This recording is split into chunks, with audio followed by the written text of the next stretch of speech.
Bonjour, bonsoir chers amis, vous qui suivez les Congo est à nous.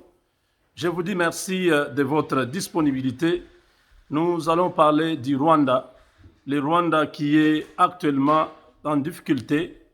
Les autorités rwandaises n'arrivent pas à trouver des solutions aux problèmes qu'ils ont en Centrafrique, non seulement au niveau de la Centrafrique, mais aussi la vidéo de l'ambassadeur rwandais a fait le tour du monde. Cette vidéo est arrivée aussi au Rwanda. Les chaînes rwandaises en parlent, commentent sur ça. Comme vous pouvez voir ici, c'est une chaîne du Rwanda. Donc, les opposants à Paul Kagame. Regardez, vous voyez.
C'est en Kinyarwanda, ils sont en train de commenter là-bas.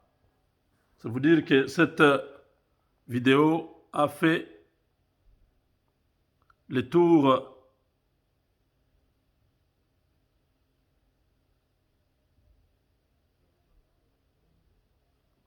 du monde.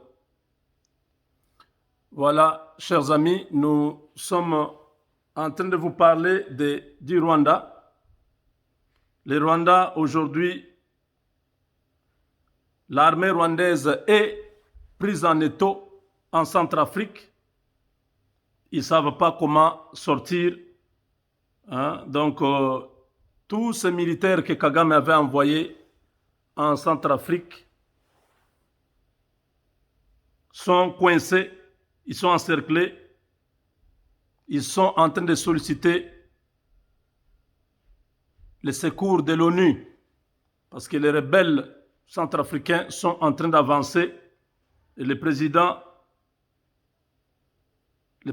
centrafricain ne sait pas où aller. Ils sont en train de déplacer déjà vers Kigali.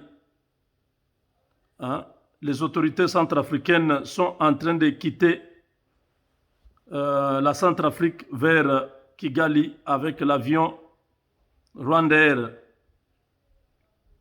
Voilà, les hautes autorités centrafricaines ont commencé à évacuer leurs familles vers Kigali.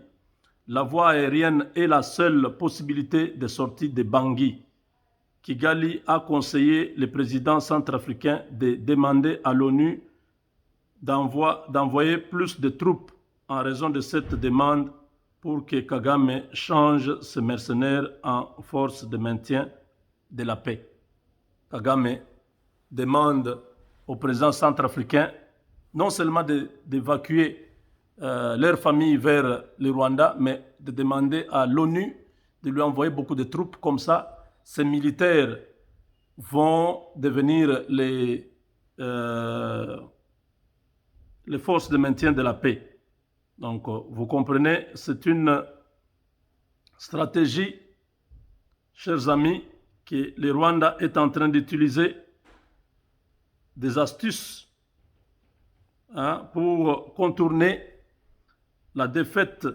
Ces militaires sont en difficulté en ce moment. Sur place au Rwanda, il y a un conflit de succession de Kagame, un conflit. Kagame est en difficulté. On ne sait pas s'il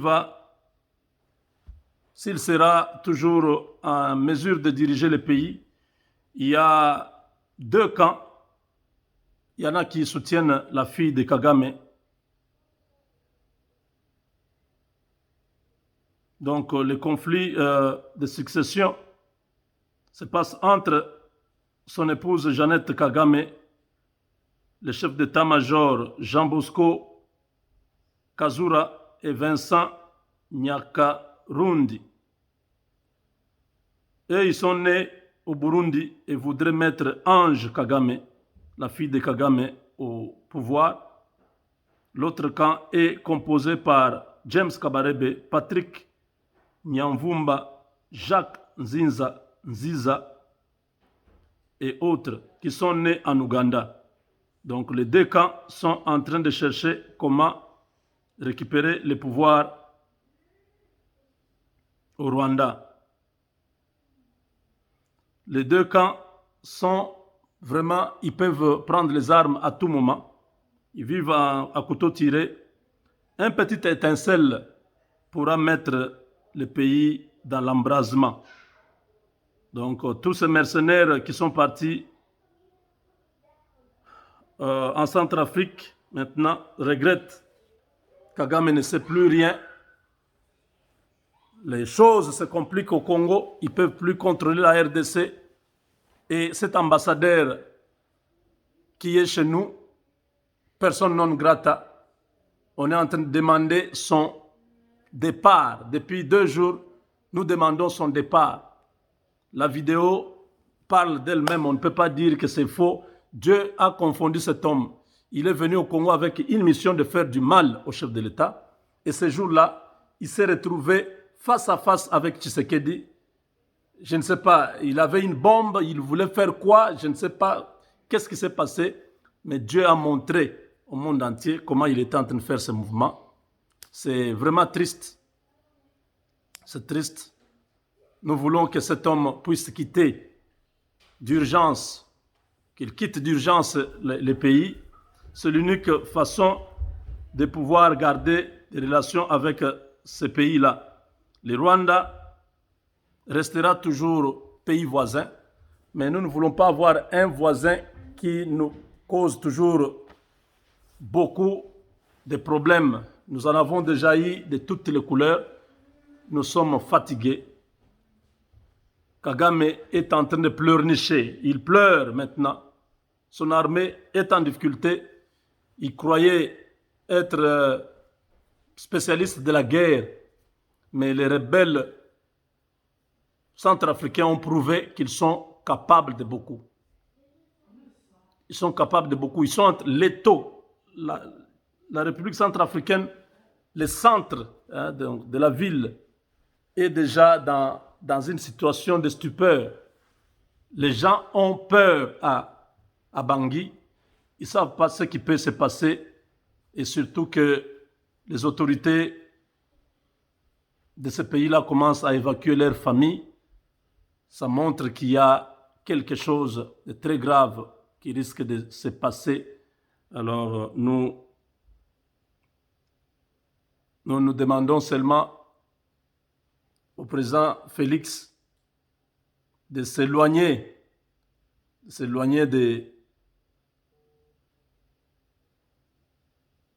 ces gens. Il doit s'éloigner de Kagame, de toute sa flatterie, de tous ces hommes qui viennent proposer ceci ou cela. Nous ne voulons plus de cela. Nous avons besoin de rester en paix avec tous les pays, y compris le Rwanda. Si le Rwanda se respecte, si le Rwanda est en paix, il ne vient pas perturber chez nous, nous n'aurons aucun problème avec eux. Mais si le Rwanda continue comme ça, il suffirait seulement qu'un mouvement se fasse de l'intérieur comme de l'extérieur. Le soutien congolais sera à 100% pour voir Kagame partir. pour voir ces régimes partir. Ils sont de toutes les façons déjà perdants. Ils ont fait du tort à leurs propres frères. Ils ont tué beaucoup. Et Dieu n'accepte pas ce genre de sacrifice. Vous faites du mal à quelqu'un qui ne vous a rien fait, vous allez finir par payer. Et c'est ce qui est en train de se passer déjà. Ça va barder très bientôt de l'intérieur. Il y a déjà 2 camps. On a verrouillé la capitale. Kagame a détruit le niveau de l'enseignement au niveau du Rwanda. L'élite, c'est-à-dire ceux qui sont au pouvoir, et leurs enfants ont la possibilité d'étudier bien. Et le reste du peuple abandonné. Maintenant qu'il est dans son état de maladie très avancé, les querelles intestines entre responsables militaires et civils au Rwanda risquent de faire exploser les choses. Parce que chacun, dans son camp, il a le soutien de l'armée. Le groupe de Kabarebe a beaucoup de militaires qui sont derrière lui. Le groupe du chef d'état-major actuel, il a aussi des hommes derrière lui. Nous ne savons pas comment ce feuilleton pourra se décanter. Chers amis, voilà. Nous voulons vous parler du Rwanda parce que le Rwanda a beaucoup interféré dans la vie politique de notre pays. Chaque fois que cette histoire, nous apprenons quelque chose du Rwanda, ça nous intéresse. Je vous ai montré, non? La vidéo.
L'affaire est en train de faire beaucoup de bruit déjà au Rwanda, donc dans les milieux rwandais. Ça, c'est une chaîne rwandaise. Je ne sais pas, ils peuvent être quelque part dans le monde. Ils ont pris ma vidéo, c'est moi qui parle. Vous avez entendu dans le fond là, c'est moi qui parlais. Donc, voilà.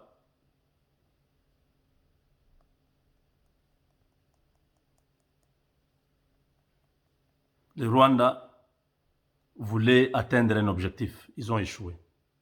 Maintenant, ce monsieur doit quitter parce qu'ils sont allés toucher la présidence de la République. Ce monsieur doit quitter le pays. Il doit quitter. J'attends François Beya. Jusque-là, on ne sait pas qu'est-ce qu'il attend. Ce monsieur doit partir. Voilà, chers amis, nous sommes pendant la période de taxes. Nous invitons tous ceux qui habitent les États-Unis à venir faire les taxes avec nous cette année. Mon numéro, c'est le 214 641 66 42. Vous avez besoin aussi d'avoir un avocat. Vous habitez le Canada ou vous habitez les États-Unis. Appelez-moi. Nous avons des avocats à moins cher. Moins cher, vous payez 24,95 $. Vous avez un avocat qui vous défend, vous, votre famille, vos business. Donc, n'hésitez pas à appeler le 214 641 66 42. Avec Dieu, nous vaincrons.